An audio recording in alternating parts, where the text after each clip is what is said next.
Update कनासी तशद्दुद मसलन जो हल नाहे पुरअमन रस्तो ॻोल्हण घुरिजे।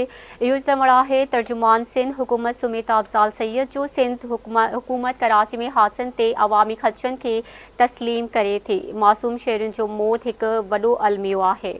अपडेट कनासी असां मुतासिर ख़ानदाननि सां गॾु बीठल आहियूं। आवाम जो तहफ़ुज़ असांजी पहिरीं तरजीह आहे। तर्जुमान सिंध हुकूमत सुमेता अफ़ज़ाल सैयद जो अहिड़ो चवणु आहे। सिंध हुकूमत वॾियुनि गाॾियुनि ख़िलाफ़ कानून ते सख़्ती सां क़दम खंया आहिनि।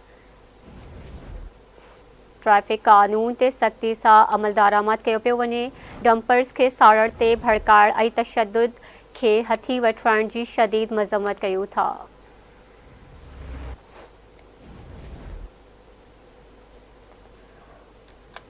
एक बेरो ॿीहर आवाज़ अहम ख़बर शेयर कंदासीं। तशद्दुद मसइलनि जो हल नाहे पुरअमन रस्तो ॻोल्हण घुरिजे। सिंध हुकूमत कराची में हादसनि ते अवामी ख़दशनि खे तस्लीम करे थी।